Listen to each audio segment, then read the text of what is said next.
Hi there, Steve Kaufman here this morning, and today I want to talk about learning the basics, because that always comes up. People say, I want to learn the basics of the language. The assumption is that there's some shortcut to learning the basics. If you read the grammar and learn a bunch of words, then you have the basics, and then you can start using the language. And of course, as you know, I don't really believe that to be the case. I believe you have to get a lot of the language in you before you can have a chance of naturally feeling what the basics of a language are.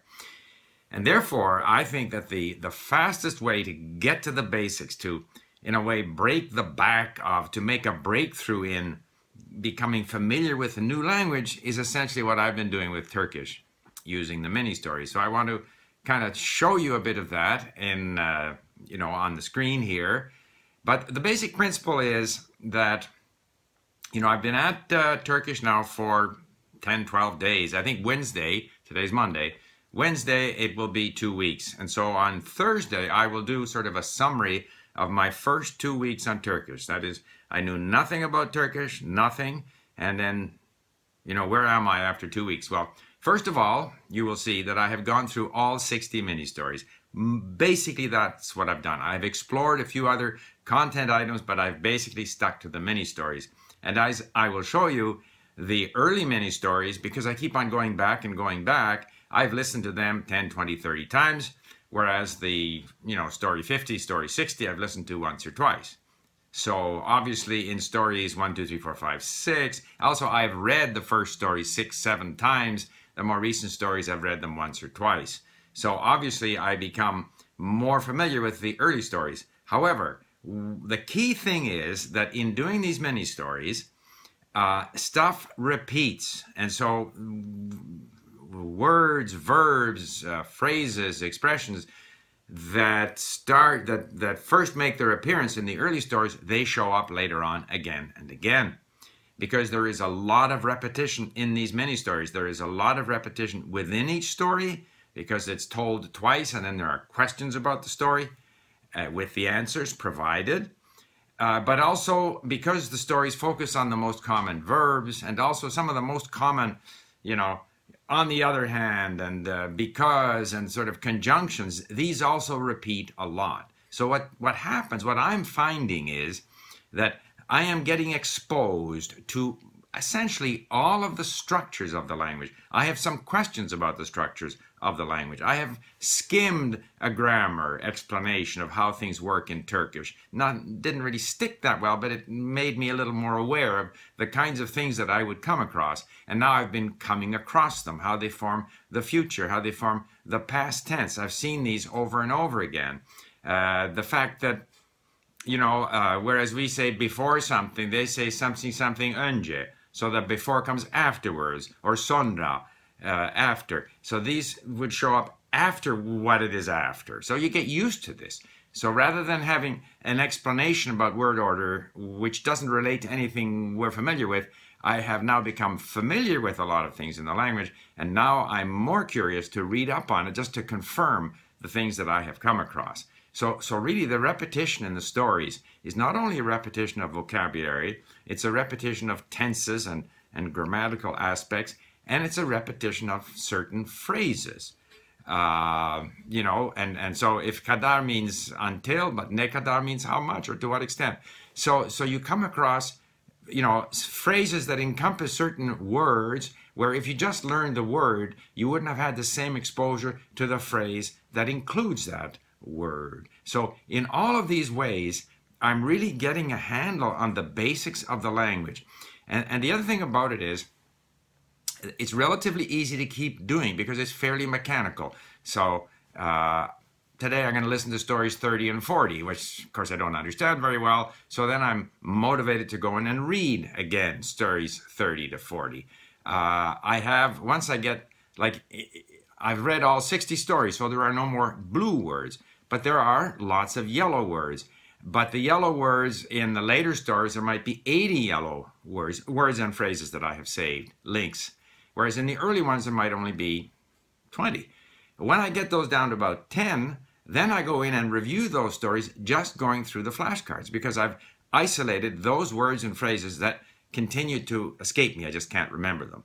So there's many different ways. And I think the key in language learning is to find things that you can easily do with a bit of variety, so that you're not feeling all the time that you're doing the same thing over and over again with no results. So with that, I just want to show you a little bit. Plus, there is a website where they analyze frequency, and the subject of frequency has come up.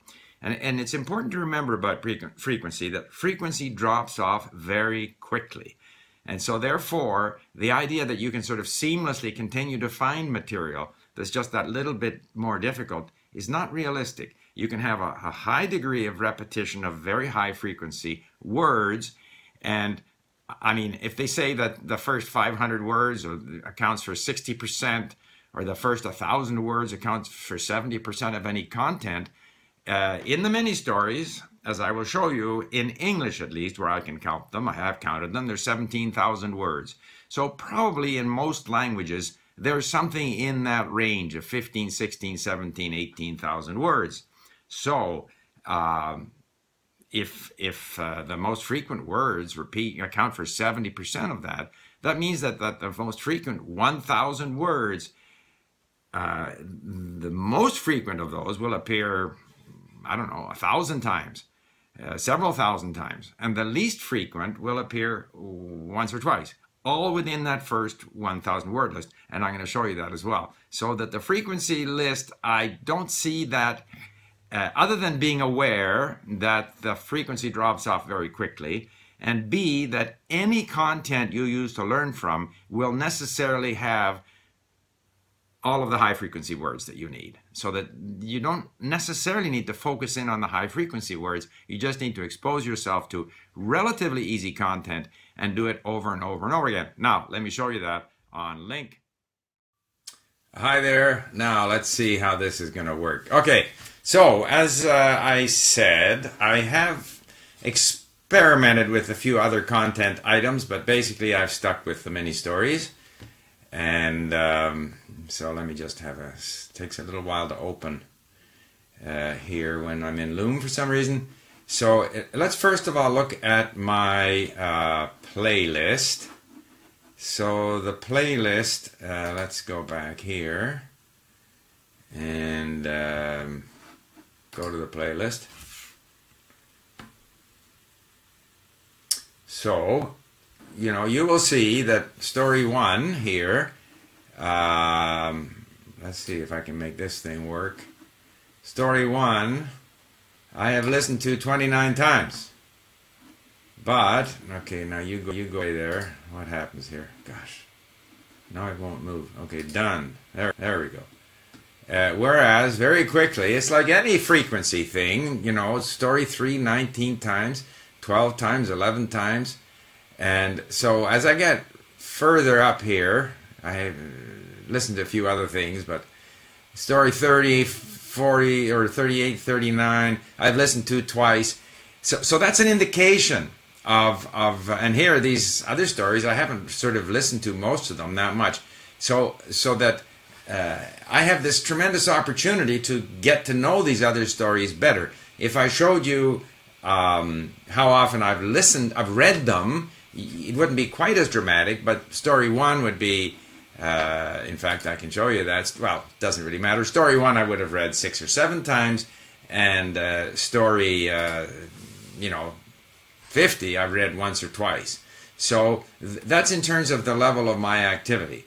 Now, what I wanted to show you was, if I go to, this is the full text of the English mini stories, and the words are largely the same. And it's interesting that in that frequency study that Solomia, my Ukrainian teacher, did, she found that the drop-off in frequency was the same, no matter whether it's journalistic or academic, and whether in which language, it's all the same. So I think whatever happens in English is very similar to what happens in other languages. Now, there is this website, which I recommend, called the Lexical Tutor, lextutor.ca. It's a person called Cobb, who works out of the University of Quebec in Montreal. But you can see here that in the case of English, we have, the word to appears 741 times. appears 657 times. So it'd be a similar equivalent, but very quickly it drops off. It goes from 741 to 188, and pretty soon, like they appears only 75 times. And then as we go down here, you know, a word that we would think is quite common, like small, appears 25 times. So it's already dropped off very much from 741. And if I go down here, you'll see that, you know, again, there's only 9 times in all these stories. So all I'm demonstrating here is that the frequency drops off very quickly. So what I am achieving really is not necessarily that I'm nailing all of the words, although the words are gradually becoming clearer to me. Rather, it's, now how do I get out of this here? Rather, it's the fact that I'm being exposed to the different forms of these words. I'm being exposed to the to phrases and so forth. I could, for example, go into my vocabulary area, by the way, and I could review just the words that I've saved, rather learned, the known words, or I can review my category 3 words or whatever, but that's not what I wanted to show you. So if I go into my mini stories, I am going to continue with them, and you'll see that here in mini story 1 I have 17 links or saved words and phrases, 16, 19. But as I go down the list, it starts to build pretty quickly. By the time I'm at story 24, it's 33, 45, 52, 39, 46. So as I go forward, those numbers will drop on these stories. So it's almost sort of a mechanical task. I want to get in there. I want to reduce the number of words that I have once encountered in order to make them known. And if I do that, then if I look at my profile here, I know that, we'll let that load here. So I know that, okay, this is my activity over the last week, insofar as known words is concerned. Obviously, yeah, I haven't added as many known words as I would like, although I certainly beat my goals. But if I look at my last 2 weeks, so I have 964 known words, 3,000 links. Those are those yellow links. Now, I am convinced that, you know, I've only been at it for less than 2 weeks. Once, you know, after a month, that number, these 3,101 links, many of them will convert to known words, will become learned. How many? I don't know. But potentially over 2 months, I think that most of those will become known. So that even if I don't explore new material, which I will, because, you know, one of the big issues in language learning is to keep, you know, maintain some variety. So at some point, I will start exploring new content, which will mean that I'll create new links. And I may create links of phrases. But there's a very good chance that a lot of these 3,000 links will become known words. So that is 2 months, I don't know how long, but I will have 3,000 words, or 4,000 words. But what's more important is that during this period, like in less than 2 weeks, I have listened to 16 hours of this material. 16 hours of listening to the basic words, phrases, grammatical structures, you know, some of the because, therefore, since, these kinds of words. 16 hours I've listened to them. I've read 40,000 words. Now, a book is... Now, what that means is that I have read, you know, because there's only 17,000 words in the mini-stories, roughly. So I've read, you know, 2.5 times that, because I've read them so many times.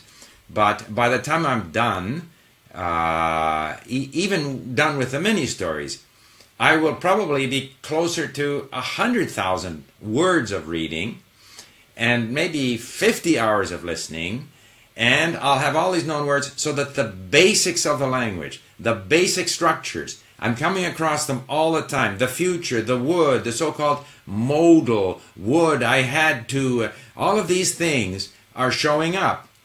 and all of the things that are unique to Turkish are showing up, so that, I will be reviewing the grammar explanations of why this is happening, but at the same time I'm absorbing the basics of the language. Now, once I have, let's say after the first 3 months, some level of comfort of the basics of the language, then of course the long road towards comfort in the language begins, because then I have to acquire a lot of vocabulary.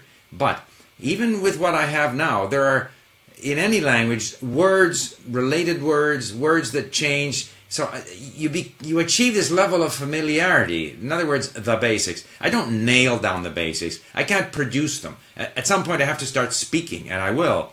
And then I will discover, all the things that I am missing. But I have a level of understanding, even now, of the basics of Turkish. And in another 2 weeks, in another couple of months, that sense of the basics will be even stronger. And that'll give me a strong basis from which to continue exploring the language. And I think that these 2 weeks that I've spent with Turkish, and I put in, I have to admit now, the listening is free because I do that while doing other tasks. But I am quite deliberately reading as well as listening and linking, so that I'm spending more than 2 hours a day.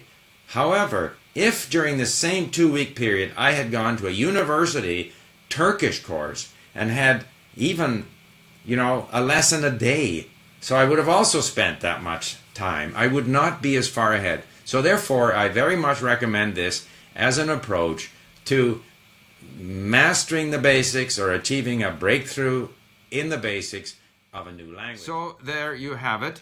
My approach to language learning, the basic principle is the same, has always been. Heavy emphasis on input, reading and listening. But since we started these mini stories, I have found this to be, has accelerated my learning significantly. And in the next video that I do on Thursday, I will show you how I use the mini stories to work on my pronunciation and to prepare myself for speaking. And that, after all, speaking is also part of the basics. But the speaking, to my mind, comes after you have some level of familiarity with the language. Without that, you can't start speaking. You don't understand. You have no words. You have no phrases. You have no sense of the language. So I'll show you that on Thursday. Thank you for listening. And if you have any comments, please don't hesitate, as I know you don't. Bye.